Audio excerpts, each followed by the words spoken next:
Hey guys, I'm going to make my coffee today, and I thought I might talk a little bit about something that I've known about for a couple years, but I figured I'd put it all together into like a video so people could maybe apply it to their own lives. And of course, it's always a good time to do it when you're making coffee. So a couple years ago, I read a book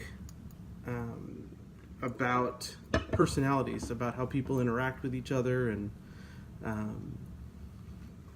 how they interact with the world, things like that. And it's there's a guy named Carl Jung he was a Swedish psychiatrist.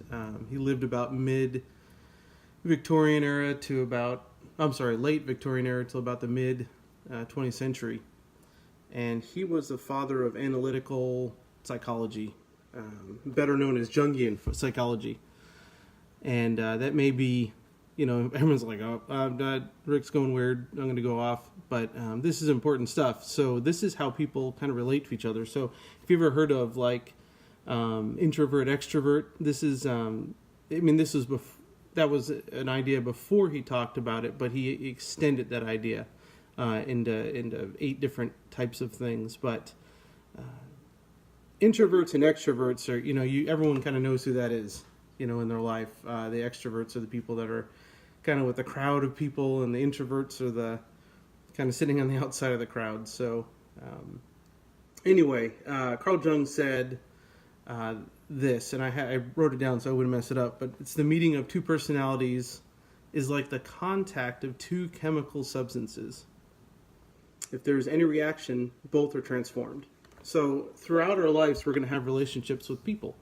And relationships are going to vary, friendships, romantic, children, in your life, if you're a parent, and everyone is going to have to deal with this in their life. Even if they're an introvert, they're still going to have relationships and stuff. So this is important. And if you're a leader of any type, as you're hiring somebody, this is also or people on your team to understand them. So, I'd encourage you to check it out if I haven't lost you yet.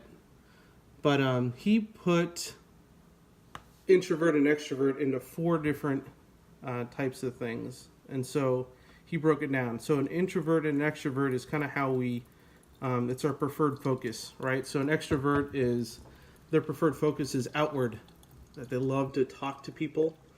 They love to be in a crowd and be in a group of people and just living it up and always have something to say. Where an introvert is more, they prefer they prefer solitude. It's not like they don't prefer people, but they prefer maybe just one person. So they tend to inwardly reflect. They think about a conversation they just had.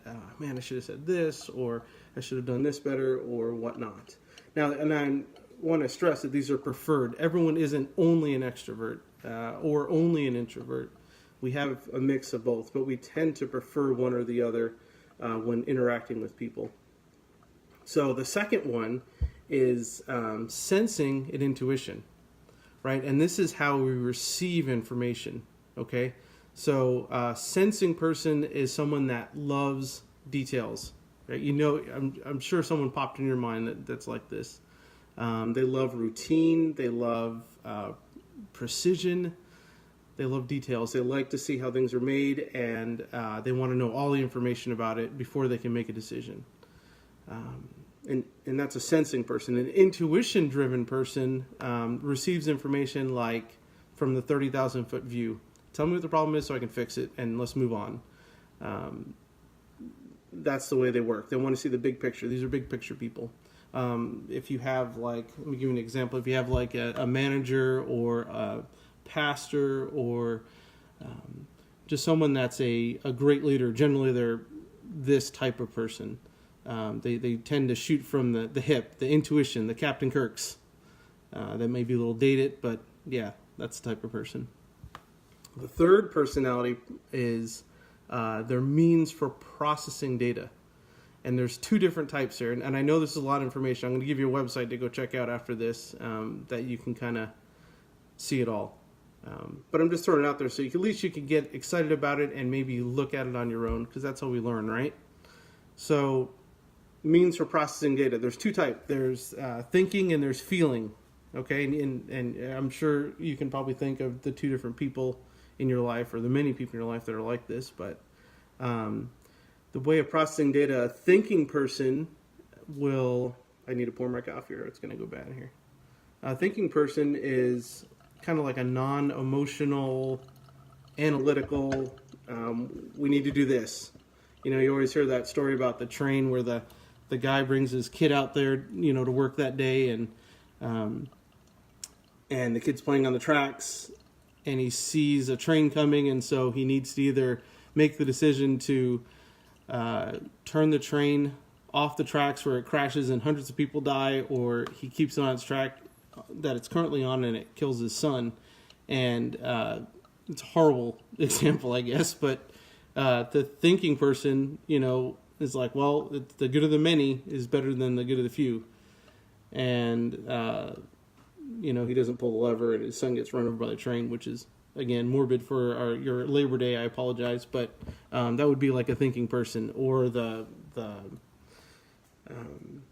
feeling person is more like, they're about harmony. They're about sensitive to people's feelings. They're afraid to say something that may break relationship or have that rough conversation with someone that needs to be said, where a thinking person might do that and to say, look, this is what everyone sees, and here you go.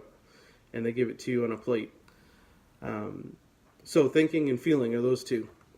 And there's one more of them, and then I'll show you a site that you can go to check it out. But this last one is our preferred relationship to the flow of life. So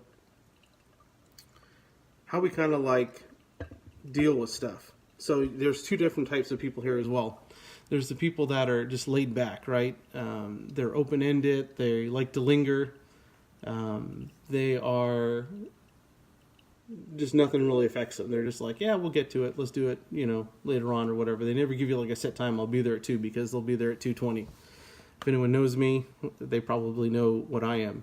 The other one is judgment, and that person is someone that needs to have order. They need to have control. They need to have completion, where a perception type person doesn't. They're like, yeah, it's fine, whatever, and it just kind of goes off. So those are the four types, or four categories, right? So again, that how we focus, our preferred focus, extrovert, introvert. That's how we tend to deal with people. Our preferred means of receiving information. I need all of the information right now to make a decision, or just give me the big picture and I'll take care of it. You have your processing, which is thinking and feeling. Again, this is like empathy, non-empathy. Here's how you fix it. Go do it. And then your preferred relationship, which is judgment or perception. Again, and never need completion with everything, and there has to be order or whatever. So the cool thing is all of these things have their part to play in our lives, and all these types of different personalities can do things that the other ones can't. Empathy is a big one. It's something I've always had a struggle with, is empathizing where people are at when they tell me something, and it's hard for me to kind of get into their shoes in their head. I try to, but there's some people that just do it naturally. So what's the big deal about this? This is something intuitively you might already know, and you might already practice it in your life, at least on a basic level. But it's important to kind of dig in and put a word to that feeling, I think. So there's a website you can go to, and I'll put it in the description below. It's 16personalities.com. I took this test about, 3 years ago-ish. And it kind of gives you what you are. And you probably already know what you are, but it kind of puts it into words for you. And it'll tell you, hey, this is what your preferred method is, and these are the people you'd probably like to hang out with, and these are the people you'd want on a team. And of course, we need a mix of these people. We don't want all extroverts, right? We want some introverts. We don't want all introverts either. We want some extroverts. But maybe it might help you understand your kid a little better. It might help you understand a friend. especially if you're trying to talk to them about things or whatnot.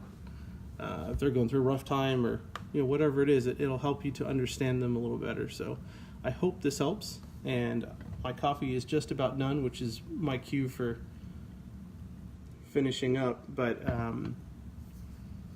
yeah, so I hope everyone has an amazing Labor Day today. I'm home with just the kids. Jenna's going to work, but we're going to have fun relaxing today because it's been a heck of a 3-day weekend.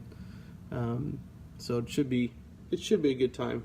So I hope everyone's doing good out there, and I will send you, or I'll put in the description below the link for where to go, search 16personalities.com. And I'm not going to tell you what I am, Marley, because I want you to guess. And I thought maybe we could have some interaction with this. So maybe in the description below, put what you are, and then guess what I am, and I'll let you know if I'm right. If you're right, I guess I probably am right because I know what I am, but we'll see if you're right. So we're already giving you a couple hints throughout this, but all right. Yeah, so I'd love to hear what you guys think and what you are if you go take that test, and it'd be neat to see. So hope you have fun today. Bye.